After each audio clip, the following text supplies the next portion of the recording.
အားလုံးပဲမင်္ဂလာပါခင်ဗျာကျွန်တော် BC Computer Online Training ရမီကျေးဇူးပါတယ်ကျွန်တော်ဒီနေ့ကမျှဝေပေးသွားမယ့်အကြောင်းအရာကြတော့ကျွန်တော်တို့ Computer Basic အခြေခံအသုံးပြုနည်းသင်ခန်းစာအပိုင်းလေးကိုမျှဝေပေးသွားမှာဖြစ်ပါတယ်။ဒီအားဖြင့်ကျွန်တော်ဒီဗီဒီယိုလေးမစခင်လေးမှာကျွန်တော် YouTube Channel ကို Subscribe မလုပ်ရသေးဘူးဆိုရင်လည်း Subscribe လုပ်ထားပေးဖို့တောင်းဆိုပါတယ်ခင်ဗျာကျွန်တော်ဒီနေ့ဗီဒီယိုတစ်တွေကိုကြည့်ကြတယ်ဆိုရင်တော့ဘေးရချက်ပေးခေါင်းလောင်းလေးကိုလည်းနှိပ်ပေးသွားကြပါဦးခင်ဗျာ။ Okay အားဖြင့်ကျွန်တော်ဒီဗီဒီယိုစလိုက်အောင်ပါအဲ့တော့ကျွန်တော်ဒီဗီဒီယိုမှာကြတော့ဒီ right click ထဲမှာကျွန်တော်ဒီမှာ sort ပိုင်ပြီးသွားခဲ့ပြီပါနော် sort ပိုင်ပြီးသွားပြီဆိုတော့ကျွန်တော်ဒီအောက်က new နော် new ကကြတော့ကျွန်တော်ဒီနေရာမှာအများဆုံးအသုံးပြုတာတော့ကျွန်တော်တို့က folder ရှိမယ်နောက်ပြီးတော့ကျွန်တော်တို့ shortcut တို့ပါလို့ရှိတယ်ပေါ့နော် folder တွေ shortcut တွေကျန်တဲ့ဟာတော့ကျွန်တော်တို့သုံးတာတော့သုံးပေမဲ့နည်းတယ်ဒီနေရာမှာနောက်တစ်ခုရှိသေးတယ်ကျွန်တော်တို့ tab document ဆိုတာပေါ့နော်အဲ့သုံးခုလောက်ကကျွန်တော်တို့အများသောအပြင်အသုံးပြုတယ်ကျန်တဲ့ဟာတော့ကျွန်တော်လိုအပ်ချက်အရာတစ်ခါတလေမှာအသုံးပြုတယ်ပေါ့နော်ဒါလေးကတော့ကိုယ့်ဘာကိုသုံးကျင်တဲ့လို့သုံးလို့ရတယ်ဒီမှာတော့ကျွန်တော်တို့အများဆုံးအသုံးပြုတာတော့ folder အသုံးပြုတာများတယ်ဒုတိယအများဆုံးကတော့ကျွန်တော် tab document เนาะစာရေးခြင်းတဲ့အခါမှာအလွယ်တကူနဲ့ကျွန်တော် tab document ကိုယူတာဖြစ်ပါတယ်အဲ့တော့ကျွန်တော်ဒီနေရာမှာ folder ကိုနှိပ်လိုက်တဲ့အခါကျရင်အခုလိုမျိုးကျွန်တော် new folder ဆိုပြီးတော့ folder တစ်ခုကြာလာမှာဖြစ်ပါတယ်ဒါကတော့ကျွန်တော်တို့ကိုအလွယ်တကူပေါ့ဗျာနော် file တွေပါဒီထဲမှာသိမ်းကျင်တဲ့တခုခုထားကျင်တဲ့ဓာတ်ပုံတွေပါစစ်ကျင်တဲ့ဆို desktop ပေါ်မှာအလွယ်တကူစစ်ကျင်အဲ့လိုမျိုးကျွန်တော်တို့ folder လေးတစ်ခုထားပြီးတော့သိမ်းလို့ရမယ်ပေါ့ဗျာနော်အဲ့ဒါမျိုးဆိုကျွန်တော်ဒီနေရာမှာ new folder ဆိုပြီးပေါ်လာတာဖြစ်ပါတယ်အဲ့ဒီမှာကိုပေါ့ကိုနာမည်ပေးကျင်တယ်ဆိုလို့ကျင်တော့ကျွန်တော်ဒီနေရာမှာနာမည်ပေးလိုက်လို့ရမှာဖြစ်ပါတယ်ဟိုနာမည်ပေးတာကျတော့ကျွန်တော်မြန်မာလိုပဲပေးအင်္ဂလိပ်လိုပဲပေးကြိုက်တာပေးလို့ရတယ်နော်လောလောဆယ်ကျွန်တော်က BC လိုပေးလိုက်တယ်ပြီးရင်ကျွန်တော် enter ခေါက်လိုက်ဒါဆိုကျွန်တော်ဒီနေရာမှာ folder လေးတစ်ခုရောက်လာမှာဖြစ်ပါတယ်အဲ့တော့သူထဲမှာတော့လောလောဆယ်မှာကျွန်တော်ဘာမှမထည့်ထားဘူးပေါ့နော်ဒီတိုင်းပဲဖွင့်လိုက်ရင်ဘာမှသူမရှိဘူး desktop ပေါ်မှာရှိနေတာဖြစ်ပါတယ်နော် Okay အဲ့ဒီကကျတော့ဒီနေရာမှာကျွန်တော်တို့ကဒါ folder လေးကိုဖွင့်လိုက်တဲ့အခါကျရင်ဒီ folder တစ်ခုချင်းစီကိုလည်းပဲကျွန်တော်တို့ကဒါသူ့ရဲ့ detail ကိုပြန်ကြည့်လို့ရတယ်เนาะရှစ်ပိုင်းဗီဒီယိုမှာလည်းကျွန်တော်ပြတ်ထားပြီးဗီဒီယိုတင်တယ်ဒီအပိုင်းနှစ်လောက်မှာလို့တင်တယ်ဒီ shortcut တွေအကြောင်းပေါ့နော်ဒီ software တွေကကျွန်တော်တို့ကဘယ်လို shortcut ဘာမျိုးစားဖြစ်တယ်ဆိုတာတွေinstall ချလို့ရှိရင်ရောဘယ်လိုမျိုးပုံစံချလို့ရတယ်ဆိုတာတွေပေါ့နော် Okay အဲ့တော့ကျွန်တော်တို့ကဒီမှာဆိုလို့ရှိရင်ဒါ right click ထဲရပြီးတော့ကျွန်တော်တို့ new ပြီးသွားခဲ့ပြီเนาะ new ကိုပေးလိုက်တော့အဲ့တော့ကျွန်တော်ဒီအပိုင်းမှာ display setting ဆိုတဲ့အပိုင်းကိုသွားကြရအောင်ဒါကကျတော့ကျွန်တော်တို့ပို့ပြီးတော့လွယ်ကူတယ်ဒါ Windows 11မှာပါလာတဲ့ဟာလေးပေါ့နော်အရင်တော့ဆိုရင်တော့ကျွန်တော်တီးသန့် control panel ကသွားရတာတွေရှိတယ်ဒါမှမဟုတ်လို့ရှိရင်ကျွန်တော်ဒီမှာ run box ကတစ်စင်သွားရှာရတာလေးတွေရှိတယ်ဒီမှာတော့ကျွန်တော် display setting ကိုနှိပ်လိုက်တဲ့အခါကျလို့ရှိရင်ဒီမှာပြည့်စုံစုံပါတယ်ပေါ့နော်ပထမဆုံးကျွန်တော်ဒီမှာ system ကိုရောက်နေတယ်ဆိုလို့ရှိရင်ဒီမှာကျွန်တော်တို့အလင်းမောင်ချိန်တဲ့နေရာเนาะဒီမှာတစ်ခါတည်းတန်းပြီးတော့ကွန်ပျူတာကိုကျွန်တော်တို့အလင်းမောင်လိုအပ်သလိုကျွန်တော်တို့ပြန်ပြီးတော့ချိန်ကြည့်လို့ရတယ်ဒီနေရာမှာလည်းသွားပြီးတော့ချိန်ကြည့်လို့ရတယ်ပေါ့ဗျာเนาะဒီနေရာမှာဆိုတာကကျွန်တော်တို့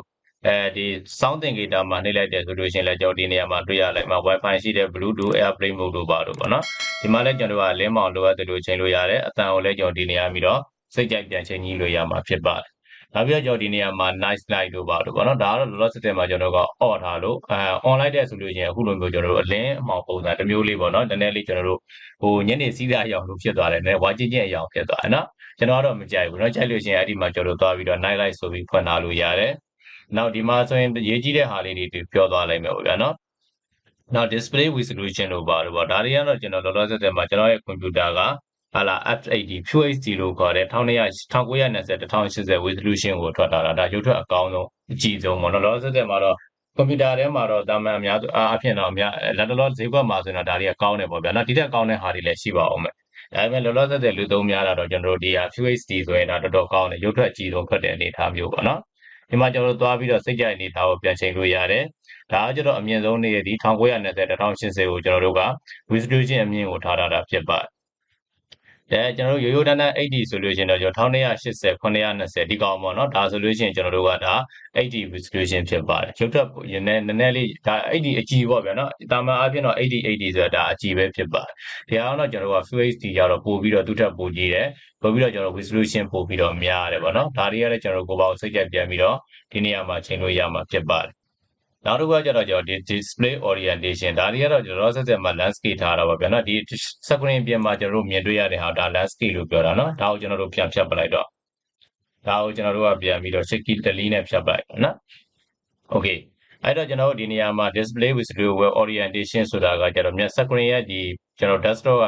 icon တွေကိုဘယ်လိုထားလဲဆိုတာပြောတာဖြစ်ပါတယ်ဒါလို့ကျွန်တော်က landscape မထားပဲ portrait ထားမယ်ဆိုတော့ကျွန်တော်တစ်မျိုးပေါ့ဗျာနော်ဒီမှာ portrait ကိုသွားရွေးလိုက်တဲ့အခါကျကျွန်တော်တစ်စောင်းကြီးဖြစ်သွားတယ်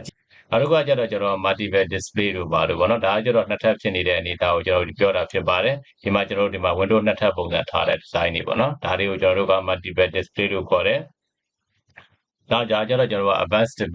display မှာဘာတွေပါဝင်လဲဆိုလို့ရှိရင်ကျွန်တော်ဒီနေရာမှာသူ့ရဲ့ဒီအနေအထားပေါ့နော်ဒါဆိုရင်ကျွန်တော်က desktop mode ကဒီ1920 1080ကိုကျွန်တော်တို့ထားတယ်ဆိုတာကိုပြောတယ်နောက်ပြီးတော့ကျွန်တော်ဒီမှာ advanced mode အနေအထားတွေ bit ကကျတော့6 bit ထားတယ်နောက် color format ကတော့ RGB ဖြစ်တယ်ဆိုတဲ့ကြောင့်သူ့ရဲ့ detail အနေအထားကိုသူကကျွန်တော်တို့ကိုပြန်ပြီးတော့ညွှန်ပြတာဖြစ်ပါတယ်အဲ့ဒီမှာကျွန်တော်တို့သွားကြည့်လို့ရတယ်ပေါ့နော်နောက်ဒီအောက်ကတော့ကျွန်တော်ဒါ graphic ပေါ့နော်စက်ကကြော်ဒီမှာမြင်နေတဲ့ graphic အနေအထားကိုပြောတာဖြစ်ပါတယ်နောက် Bluetooth device တို့ပါတော့ဒါကတော့ Bluetooth ကလောလောဆယ်မှာ on တာတော့နော်ဒီကသွားပြီးမဖွင့်ဘဲနဲ့ကျွန်တော်ဒီအောက်ကလည်းဖွင့်လို့ရပါတယ်ဒီနေရာသွားနှိပ်လိုက်လို့ရှိရင်လည်းကျွန်တော်ဒီနေရာမှာ Bluetooth ကိုအလွယ်တကူနဲ့ on ဖွင့်လို့ရမှာဖြစ်ပါတယ်နောက်ပြီးတော့ကျွန်တော်ကဒီနေရာမှာ device printer second printer ဘိုင်းဆိုင်ရာတွေကျွန်တော်တို့ကြည့်လို့ရမယ်နောက်ပြီးတော့ဖုန်းနဲ့ချိတ်ဆက်ထားတယ်ဆိုလို့ရှိရင်လည်းကျွန်တော်ကဖုန်းနဲ့ဒီမှာချိတ်ဆက်တဲ့ဟာကိုလုပ်လို့ရမှာဖြစ်ပါဒါဆက်တစ်လုံးနဲ့တစ်လုံးတော့မတူဘူးပေါ့ဗျာနော်တချို့ဆက်တွေက Bluetooth မပါတာရှိတယ် Bluetooth ပါတယ်ဆိုရင်လည်းကျွန်တော်တို့ဆက်က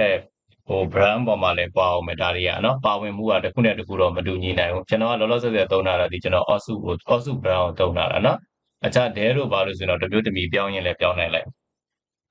်နောက်ဒီမှာကျတော့ကျွန်တော် internet network ဘိုင်းဆိုင်ရာတွေဒီမှာလိုက်ပြီးတော့ကျွန်တော်တို့ကြည့်လို့ရတယ်နောက်ဒီမှာ personal light ကတော့ကျွန်တော်တို့ဒီမှာcolor တွေပေါ့ဗျာနော်ဒီ wallpaper ကျွန်တော်လောလောဆယ်သုံးထားတာဒီထားကိုသုံးထားတာဖြစ်ပါတယ်ဒါကြောင့်မလို့ကျွန်တော်တို့ computer ရဲ့ screen မှာ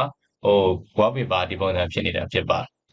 နောက်သူရဲ့ဒီ desktop ရဲ့ color ပေါ့ဒီ color လေး khaki ရောင်လေးကလည်းဒါလေးကိုကျွန်တော်တို့ရွေးချယ်ထားလို့ဖြစ်ပါတယ်အခြား color တွေကျွန်တော်တို့ရွေးချယ်ထားတယ်ဆိုရင်လည်းကျွန်တော်တို့အခြား color ပေါ့နော်ရပြီးတော့ဒီ background color ကိုလည်းကိုပေါ့စိတ်ကြိုက်ဒီမှာပြန်ပြင်လို့ရသေးတယ်နော် background color ကိုလည်းကျွန်တော်တို့ကိုပေါ့ wallpaper တွေဘာတွေစိတ်ကြိုက်ပြန်ပြီးတော့ပြင်လို့ရတယ်နောက်မှတန်းနီနော် image တို့ဘာလို့အနေထားပေါ့ဒါတွေကိုလည်းကိုပေါ့ဒီမှာပြန်ပြီးတော့ချိန်လို့ရတယ်နောက် color ဆိုရင်လောလောဆယ်မှာကျွန်တော်က blue ကိုရွေးထားတယ်ပေါ့နော် background blue ဒီမှာဆိုလို့ရှိရင်ကျွန်တော်တို့သွားနေလိုက်တဲ့အခါကျရင်ဒီတွေကကိုလူချင်းတဲ့ color ကိုရွေးချယ်လို့ရမှာဖြစ်ပါတယ်လောလောဆယ်ကျွန်တော်ကတော့အပြာကိုရွေးချယ်ထားတယ်နော်ဒီအပြာရောင်လေးကိုကျွန်တော်တို့ရွေးချယ်ထားတာဖြစ်ပါတယ်အားကြောင့်မလို့ကျွန်တော်ဒီနေရာမှာသွားထောက်လိုက်တဲ့အခါကျရင်ဒီ color မျိုးကျွန်တော်ဒီမှာလာပြီးတော့ပေါ်နေတာဖြစ်ပါတယ်ဒီကရွေးချယ်ထားတဲ့ color ပေါ့နော်အဲ့ဒီမှာလည်းကျွန်တော်တို့ color ကိုသွားရွေးချယ်လို့ရတယ်ဒါ wallpaper တွေဘာတွေပြောင်းချင်လဲဒီမှာပြောင်းလို့ရတယ်ဒါတွေက Windows 11နော် Windows 10ဆိုတော့တစ်မျိုးပေါ်လိုက်အောင်မယ်တပုံစံတော့မတူဘူးနော်နည်းနည်းလေးတော့ကွာလိုက်မယ်ဒါ Windows 11မလို့ Windows 11 view ကိုပြထားတာဖြစ်ပါတယ်ဒါဆက် always ဟွာလေးပေါ့နော်ကျွန်တော်တို့ application နဲ့ပတ်သက်တဲ့ဟာတွေဒီမှာကြည့်လို့ရတယ်ဒါကတော့ကျွန်တော်တို့အကောင့်ပေါ့အကောင့်တော့လောလောဆယ်မှာကျွန်တော်ကဘယ်လိုအကောင့်မရှိဘူးပေါ့ဗျာ Microsoft အကောင့်မရှိဘူးဆိုတာကကျွန်တော်က Windows ကကျွန်တော် license Windows သုံးထားတယ် Office ကကျွန်တော် Chrome version ကိုသုံးထားတယ်နော်အဲကြောင့်မလို့ကျွန်တော်ဒီနေရာမှာ OneDrive ကစိုင်းရင်မဝင်ဘဲနဲ့ပြစ်ထားလိုက်တာနော်အကောင့်ကိုကျွန်တော်တို့ကlicense နဲ့ဝယ်သုံးတယ်ပေါ့နော် Office ကို license နဲ့သုံးတယ်ဆိုတော့စိုင်းကင်ဝင်လို့ကောင်းတယ်အဲ့ဒါဆိုရင်တော့အဆင်ပြေလိုက်မယ်မဟုတ်ဘူးဆိုရင်တော့နည်းနည်းပြဿနာရှိတယ်အဲ့ဒီ OneDrive ကနောက်ပိုင်းကျလို့ရှိရင် software တွေကိုအလိုလိုနေနဲ့ copy ပွားတာတို့အလိုလို backup လုပ်တာတို့ပါတို့အဲ့ဒီကျွန်တော်တို့ Chrome version တွေပေါ့နော် Office ကို Microsoft Office ကို Chrome version တွေသုံးတဲ့အခါမှာဒါတွေကျွန်တော်တို့က license Windows ကလည်း license Windows သုံးထားတယ် software ကကျတော့ကျွန်တော်က Chrome version ပေါ့နော် Office ကို Chrome version သုံးထားပြီးတော့ OneDrive ကိုသုံးတဲ့အခါကျရင်နောက်ပိုင်းကျရင်အလိုလိုနေနဲ့အဲ့ဒါ file တွေကိုအလိုလို backup လုပ်ပြလိုက်တာတို့နော်ပြီးတော့ကျွန်တော်တို့ဒီခုန icon shortcut တွေပေါ့ desktop ပေါ်မှာရှိတဲ့ shortcut တွေကိုအဲ့ဒါအလိုလိုနေ copy ပွားလာတာတွေအဲ့လိုမျိုးတွေနော်ပြဿနာတွေကမျိုးမျိုးပဲရှောက်ပြီးတော့ဘာတွေလုပ်မှမသိဘူးအဲ့လိုမျိုးပြဿနာတွေကကျွန်တော်တို့ကြုံတတ်တယ်အဲ့ဒါကြောင့်မလို့ကျွန်တော်တို့ဒီမှာစိုင်းကင်မဝင်ဘူးတော့ဒီဟာကိုပေါ့နော်စိုင်းကင်မဝင်တာဟုတ်ဖြစ်ပါတယ်နောက်ဒီနေရာမှာဆိုတော့ဒါ language ပိုင်းဆိုင်ရာကိုဘောဒိတ်ကန်တိုင်းတွေပါချင်းချင်းလို့ရတယ်ဒါကြတော့ဒိတ်ကန်တိုင်းဒါဒိတ်ပေါ့ဗျာဒီပေါ်ကျတော့ဒိတ်ကန်တိုင်းဒါကောင်ကျတော့ကျွန်တော်တို့ကဒီမှာရက်ဆွဲတွေပါချင်းချင်းတရားသွားချင်းလို့ရတယ်ဒါ language and region ဆိုတာပေါ့နော် region data ကိုကျွန်တော်တို့ကထားလိုက် region ကိုသွားရွေးလိုက်မယ်ဆိုလို့ရှိရင်တော့ကျွန်တော်ဒီနေရာမှာအင်္ဂလိပ်နဲ့ United States ကိုရွေးထားတယ်ဟောက်ကဘာမီရွေးထားတယ်ပေါ့နော်အဲဒီမှာကျွန်တော်တို့သွားပြီးတော့ပြင်လို့ရတယ်ဒီမှာတော့ကျွန်တော်တို့ကပေါ့နော်တက်ဖောက်ဆိုင်အနေထားတွေဘာညာတွေဒီမှာသွားရွေးလို့ရတယ် mouse speed တွေဘာတွေဒီမှာချိန်လို့ရတယ်နော်အကုန်လုံးလိုက်တော့ကျွန်တော်တို့မလုပ်ပြတော့အဲဒီမှာလိုက်ပြီးတော့စမ်းသပ်ကြည့်လို့ရတယ်ဒီထဲမှာပေါ့နော်โอเคနော်အဲ့တော့ကျွန်တော်ဒီရောက်က window update ကိုကြည့်လိုက်အောင် window update ကတော့ကျွန်တော်တို့ဒါကဆိုလို့ရှိရင်တော့ crack window တွေပေါ့နော် crack window ဆိုတာဒါ license window နဲ့မသုံးဘူးဆိုလို့ရှိရင်တော့ဒါမျိုးတွေကိုကျွန်တော်တို့window update ကိုပိတ်ထားတတ်ကြတယ်ပိတ်ထားတာပဲကောင်းတယ်ဗောမပိတ်ဘူးဆိုရင်အဆင်မပြေဘူးနော်အဲ့ဒီcrack version တွေသုံးတဲ့အခါကျရင်စိတ်အဆင်မပြေတတ်ဘူး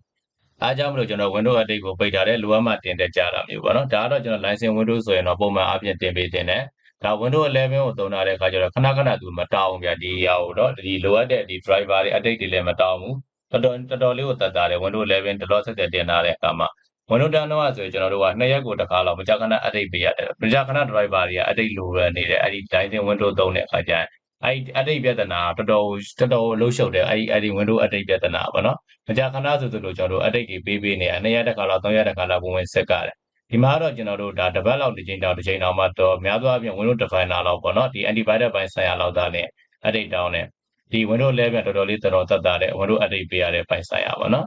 အဲ့တော့ကျွန်တော် Windows update ပေးခြင်းတရားပြီးတော့သွားပေးလို့ရတယ်ဒီ chat for update ဆိုပြီးတော့နှိပ်လိုက်လို့ရှိရင်သူကလိုအပ်တဲ့ဟာပေါ့ကွန်ပျူတာတစ်ခုလုံးကိုစစ်ဆေးပြီးလိုအပ်တဲ့ကျွန်တော်ဒီ driver တွေဆိုတဲ့ driver ပေါ့နော်လိုအပ်တဲ့အပိုင်းကိုသူက automatic update စစ်ပြီးတော့download ဆွဲပြီးတော့ install တင်ပေးသွားမှာဖြစ်ပါတယ်ဘာမှကိုယ်ကလိုက်လုပ်ပေးစရာမလိုနော်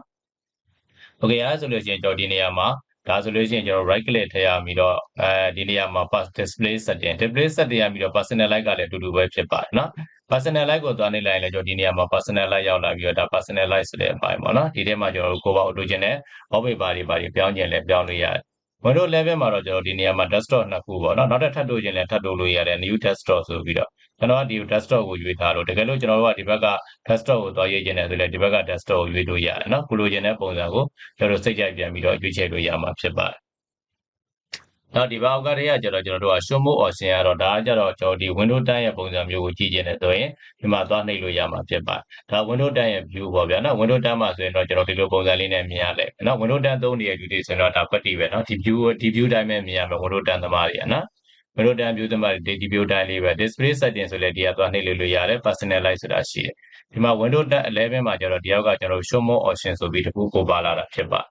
အဲ့ဒါ view နေတာဒါလေးกว่าတယ်ဒါ Windows 10မှာဆိုဒီပုံစံလေးအနေထားလေးနော်โอเคအားဆိုရင်အားလုံးပဲအဆင်ပြေကြလိမ့်မယ်လို့ထင်ပါတယ်ကျွန်တော်ဒီဗီဒီယိုမှာတော့ဒီလောက်နဲ့ရပ်လိုက်မယ်ပေါ့နော်နောက်အပိုင်းသင်ခန်းစာတွေကြာရင်တော့ကျွန်တော်ကြန့်ရှိနေတဲ့အပိုင်းတွေကတော့ကျွန်တော်ဒီကွန်ပျူတာရဲ့ processor ဘိုင်းဆိုင်ရာတွေပေါ့နော်အဲ့ဒါတွေကိုကျွန်တော်ဆက်လက်ပြီးတော့သင်ကြားပေးသွားမှာဖြစ်ပါတယ်။ဆိုရဆိုရင်အားလုံးပဲအဆင်ပြေကြလိမ့်မယ်လို့ထင်ပါတယ်ကျွန်တော်ရဲ့ဗီဒီယိုလေးကိုဆုံးဖြတ်ကြည့်ရှုပေးတဲ့အတွက်အထူးပဲကျေးဇူးတင်ရှိပါတယ်ခင်ဗျာ။ကျွန်တော် YouTube channel ကို subscribe မလုပ်ရသေးဘူးဆိုရင်လည်း subscribe လုပ်ထားပေးဖို့တောင်းဆိုပါတယ်။ကျွန်တော်တင်တိုင်းဗီဒီယိုတစ်တွေကိုကြည့်ကြနေဆိုရင်တော့ဘေးကချက်ပေးခေါင်းလောင်းလေးကိုလည်းနှိပ်ပေးသွားကြပါအောင်ခင်ဗျာ